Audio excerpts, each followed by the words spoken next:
Hello, my dear viewers. Assalamu alaikum. Welcome to my channel আরবিলাতাস kitchen. আজকে আমি আপনাদের জন্য নিয়ে এসেছি একটি ইন্ডিয়ান স্ট্রিট ফুড রাজকাচুরি। তো রাজকাচুরি তৈরির জন্য আমি এখানে কিছু ফুড ইনগ্রিডিয়েন্টস নিয়ে নিয়েছি। এখানে আমি যে ফুড ইনগ্রিডিয়েন্টসগুলো নিয়ে নিয়েছি, প্রথমেই আমি নিয়েছি সুজি, হাফ কাপ পরিমাণ সুজি। আপনারা চাইলে 1 কাপ পরিমাণ সুজিও নিতে পারেন। সেক্ষেত্রে আমরা অন্য যে ফুড ইনগ্রিডিয়েন্টস যেমন ময়দাটাও 1 কাপ পরিমাণ নিতে হবে। সুজি এখানে আমি হাফ কাপ পরিমাণ নিয়েছি, তাই ময়দাও আমি হাফ কাপ পরিমাণ নিয়ে নিয়েছি। আর এখানে আছে বেকিং সোডা, বেকিং পাউডার না, বেকিং সোডা আর নর্মাল টেম্পারেচার পানি। তো আমি একটা বড় মিক্সিং বলে প্রথমে হাফ কাপ পরিমাণ সুজি অ্যাড করে নিচ্ছি। এখানে আমি ঢেলে নেব হাফ কাপ পরিমাণ সুজি। তারপর আমি নিয়ে নিচ্ছি হাফ কাপ পরিমাণ ময়দা। আর ময়দাটা আর সুজিটা সম পরিমাণে হতে হবে। আর তারপর নিয়ে নিচ্ছি আমি এখানে বেকিং সোডাটা, জাস্ট 1 পিঞ্চ বেকিং সোডা। তারপর আমি এই শুকনো ফুড ইনগ্রিডিয়েন্টসগুলো ভালো করে হাত দিয়ে মিশিয়ে নিচ্ছি। আমি এখানে কোনো লবণ ইউজ করিনি, আপনারা খেয়াল করবেন কোনো লবণ ইউজ করা হয়নি, কারণ আমি এটা দিয়ে উপরের রাজকাচুরির যে ক্রিপসি কাভারটা আছে সেটা যেহেতু তৈরি করব, তাই এখানে কোনো লবণ ইউজ করলে সেটা খুব তাড়াতাড়ি নরম হয়ে যাবে। আর এখানে আমি অল্প অল্প করে যে নর্মাল টেম্পারেচার পানি আছে সেটা অ্যাড করে নেব, কারণ বেশি অ্যাড করলে আমার যে কাইটা তৈরি করব উপরে ক্রিপসি কাভারটা তৈরি করার জন্য রাজকাচুরি, সেটা কাইটা নরম হয়ে যেতে পারে, কাইটা খানিকটা শক্ত হয়। সেই জন্য আমি আস্তে আস্তে পানি ইউজ করে নেব যখন যতটুকু পানির প্রয়োজন হয়। আর অবশ্যই পানিটা সুজি আর ময়দার কোয়ালিটি এবং কোয়ান্টিটির উপর ডিপেন্ড করে। সো আমি আস্তে আস্তে পানিটা নিয়ে নেব। আমার খানিকটা পানির প্রয়োজন হলো, তাই আমি পানি নিয়ে নিয়েছি। আবার এটা আপনারা হাত দিয়ে খুব ভালো করে মিক্সড করে নেবেন। আপনারা দেখতেই পাচ্ছেন আমার একটু প্রেশার দিতে হচ্ছে, কারণ এটা একটু শক্ত হবে। আবার বেশি শক্ত করবে না, বেশি শক্ত করলে একে তো বেলতে কষ্ট হবে, দ্বিতীয়ত ফোলাতেও ঝামেলা হবে। তাই এখন আমি আমার যে কাইটা সেটাকে সমপরিমাণ 5টা ভাগে ভাগ করে নিয়েছি। আর এই 5টা ভাগ আমি রুটি থেকে খানিকটা ছোট আর লুচি থেকে খানিকটা বড় নিয়েছি। এবার আমি 10 থেকে 15 মিনিটের জন্য কোনো একটা কিছু দিয়ে এটা ঢেকে নিচ্ছি। আমি একটা ঢাকনা দিয়ে ঢেকেছি, আপনার চাইলে অন্য যে কোনো কিছু দিয়ে এটা ঢাকতে পারেন, জাস্ট কভার করতে হবে, কভার করে রাখতে হবে। 10 থেকে 15 মিনিট পরে আমি ফিরে আসলাম।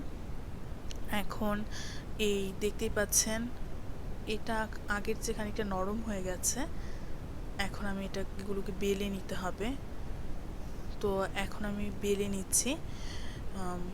বেলার জন্য আমি এখানে তেল ইউজ করছি। আমরা লুচি বেলার সময় তেল ইউজ করি, একই রকমভাবে আমরা এটাকেও তেল ইউজ করে বেলে নেব।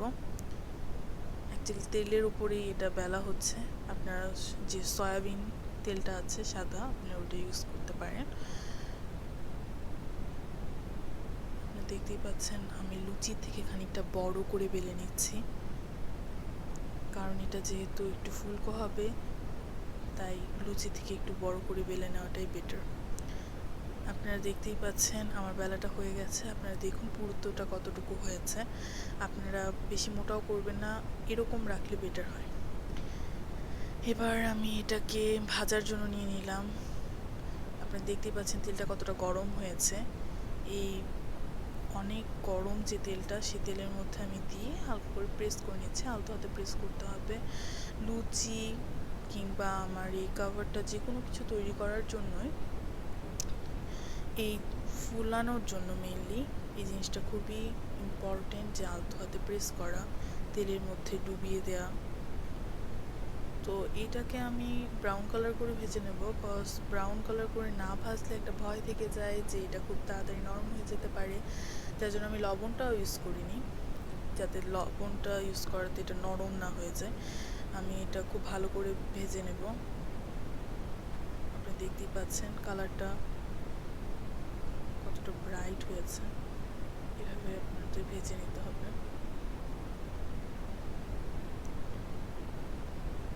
আমি বারবারই দেখছেন উল্টে পাল্টে এটাকে ভাঁজ কেমন করে নিচ্ছি। খুব সুন্দর একটা কালার এসে গেছে, তুলে নিলাম। এবার আমি চলে যাচ্ছি আমি টক তৈরির প্রসেসে। টক তৈরির জন্য আমি নিয়ে নিয়েছি এখানে 1/2 কাপ পরিমাণ তেঁতুল আর 1 কাপ পরিমাণ পানি। সেটা আমি খুব ভালো করে ডোলে তেঁতুলটাকে পানির সাথে মিক্সড করে নিয়েছি। দেন আমি ছেঁকে নিয়েছি সেই মিক্সড করা পানিটাকে তেঁতুলের বিচিগুলোকে আলাদা করার জন্য। এটা আলটিমেটলি আমরা যে তেঁতুলের মাড় বলি, সেই তেঁতুলের মাড়টা তৈরি করে নিয়েছি। আপনারা দেখতে পাচ্ছেন এটা খুব একটা ঘন হয়নি, খানিকটা পাতলাই হয়েছে। তারপর আমি তৈরি করে নিয়েছি। তো এই টকটা একটু স্পেশাল হয়, টক মিষ্টি স্বাদের, তাই আমি প্রথমে নিয়ে নিয়েছি চিনি। চিনির পরিমাণটা আমি এখানে 2 টেবিল স্পুন চিনি দিয়েছি, কিন্তু আপনারা এই চিনিটা আর একটু বাড়িয়ে দেবেন। আমার মনে হয় চিনিটা আরও বাড়িয়ে দিলে পারফেক্ট টেস্ট আসবে। আপনারা 2 টেবিল স্পুন আমি এখানে দিতে চেয়েছিলাম, কিন্তু আমি একটা বিশেষ কারণে দেইনি। তারপর আমি দিয়ে নিলাম এখানে টালা গরম মশলা গুঁড়া আর হালকা একটু চাট মশলা। তারপর আমি খুব ভালো করে মিক্সড করে নিচ্ছি। লাল মরিচের গুঁড়া দিয়ে নিয়েছি। লাল মরিচের গুঁড়া আমরা দিয়েছি 1 টিস্পুন পরিমাণ লাল মরিচের গুঁড়া। আমি এটা দিয়েও তারপরে দিয়ে নিলাম এখানে আমি গোলমরিচ গুঁড়ো। তারপর এখানে লবণ দেব। লবণটা আমি সামান্য পরিমাণে দেব, কারণ লবণের পাশাপাশি আমি বিট লবণ, নর্মাল যে লবণটা আছে এর পাশাপাশি আমি বিট লবণ যেহেতু ইউজ করছি, তাই লবণের পরিমাণটা কমিয়ে আমি বিট লবণের পরিমাণটা বাড়িয়ে দেবো। বিট লবণ তো যে কোনো খাবারের টেস্ট বহু গুণ বাড়িয়ে দেয়, তাই আমি বিট লবণটা ইউজ করব। তো আমি বিট লবণটাও দিয়ে নিচ্ছি। লবণটা কম দেওয়ার কারণে বিট লবণটা বেশি দেবো একটু। এবার আমি মিক্সড করে নিচ্ছি। আমার টক তৈরির প্রসেসটা এখানেই শেষ হবে না, এর পাশাপাশি রয়েছে একটি কুকিং প্রসেস। তো কুকিং প্রসেস করার জন্য আমি এখানে একটি কড়াই নিয়ে নিয়েছি। আমি খুব ভালো করে এটাকে মিক্সড করে এই কড়াইয়ে ঢেলে নেব। আমি এখন মিক্সড করে নিচ্ছি। খুব ভালো করে মিক্সড করে নিতে হবে। এখন আমি এই কড়াইটাতে ঢেলে সেটাকে জাল করব। এটার ঘনত্বটা হবে আমরা যে টমেটো সস খাই সেই টমেটো সসের মতো ঘনত্ব হবে। আমি এটাকে জাল করে নেব। তো আমি এটাকে জাল করতে নিয়ে যাচ্ছি। এরপর আমরা চলে যাচ্ছি আমাদের ভেতরে যে পুরটা আছে, আমরা যে ক্রিপসি কাভারটা তৈরি করেছি তার ভেতরে যে পুরটা দেব, সেটার জন্য আমি এখানে কিছু ফুড ইনগ্রিডিয়েন্টস নিয়ে ভেতরে পুরটা তৈরি করে নেব। তো আমি এখানে প্রথমেই নিয়ে নিয়েছি আমি এখানে আপনারা যে চটপটি ডাল বা ডাবলি বলেন, যেটা বুটের সাথে যে কোনো মুদি দোকানে আপনারা পেয়ে যাবেন, সেটা নিয়ে নিয়েছি। লবণ দিয়ে সিদ্ধ করেছি, কারণ আমি এখানে লবণ ইউজ করব না, তাই আমি বুটটাকে লবণ দিয়ে, চটপটি ডালটাকে লবণ দিয়ে সিদ্ধ করে নিয়েছি খুব ভালো করে। এরপর আমি একটা বেশ বড় সাইজের আলু সিদ্ধ করে নিয়েছি। খুব ভালো করে সিদ্ধ করে নিয়ে সেটা আমরা চপিং বোর্ডে আমি ছোট ছোট টুকরো করে নিয়েছি। আপনারা দেখতেই পাচ্ছেন আমি ছোট ছোট কোন সাইজের টুকরো করে নিয়েছি। আমি এখন ওই বড় সাইজের আলুটা দিয়ে দেবো। আপনাদের আলুর সাইজটা ছোট হলে আপনারা 2টো আলু সিদ্ধ করে এরকম করে ছোট ছোট টুকরো করে নেবেন। এবার আমি মিক্সড করে নেব আমার এই আলু আর চটপটির ডালটাকে। এখানে কোনো যেহেতু কুকিং প্রসেস নেই এই পুরটা তৈরি করার ক্ষেত্রে, তাই মিক্সিং প্রসেসটা খুব ভালো করে কন্টিনিউ করতে হবে। তাই আমি খুব ভালো করে মিক্সিং প্রসেসটা কন্টিনিউ করছি। মিক্সিং প্রসেসটার মধ্যে আমি আরও কিছু মশলা যোগ করব। সেই মশলাগুলো যোগ করার সময়ও আমি খুব ভালো করে মিক্সড করে নেব। এখানে আমি প্রথমেই নিয়ে নিচ্ছি চাট মশলা। আপনারা যে কোনো ধরনের চাট মশলা ইউজ করতে পারেন। আর নিয়ে নিলাম টালা জিরা গুঁড়া। টালা জিরা গুঁড়াটাও নিয়ে নিলাম। এবার আমি এটাকেও মিক্সড করে নেব। আমি আগেই বলে নিয়েছি কুকিং প্রসেস না থাকার কারণে মিক্সিংয়ের দিকে খুব ভালো করে খেয়াল রাখতে হবে। খুব ভালো করে আমি মিক্সড করে নিচ্ছি। এরপর আমি কিছু কুচি জিনিস দিয়ে দেব। কুচি করে রাখা 2টো ছোট সাইজের কাঁচামরিচ দিলাম, আর খানিকটা ধনেপাতা কুচি। ধনেপাতাটা আমি খুব ভালো করে কুচি করেছি। কুচি করার পর আবার ছোট ছোট করে কুচি করার চেষ্টা করেছি। এবার একটা বড় সাইজের পেঁয়াজ কুচি দিয়ে নিব। এরপর আবার মিক্সিং করব। মিক্সিং অ্যান্ড মিক্সিং অনেকক্ষণ ধরে মিক্সিং করা হবে। মিক্সিংটা যত টেস্টি হবে আমাদের রাজকাচুরির টেস্টটাও তত বাড়বে। এভাবেই আমি মিক্সড করে নেব, খুব ভালো করে মিক্সড করে নেব যাতে মশলাগুলো সব জায়গায় সমান পরিমাণে পৌঁছায়। পুরটা যেহেতু শুধুমাত্র এই আলু আর চটপটির ডাল দিয়ে করছি, তো এই পুরটাকে আমাকে খুব ভালো করে রেডি করে নিতে হবে।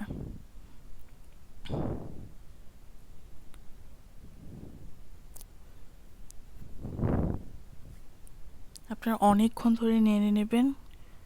আই থিঙ্ক সব কিছু মিক্সড হয়ে যাচ্ছে। আমার পুরটা অলমোস্ট রেডি। আমি আপনাদের দেখিয়ে দিচ্ছি যে আমার কিছু আলু একটু বড় সাইজ মনে হচ্ছে, সেগুলো আমি এটা দিয়ে প্রেস করে ভেঙে দিচ্ছি। আমি কিছু ছোট ছোট চটপটির ডালও ভেঙে নিচ্ছি। আমার মনে হয় এতে টেস্টটা আরও বেড়ে যাবে, তাই আমি চপ করে এরকম করে মিক্সড করে নেব।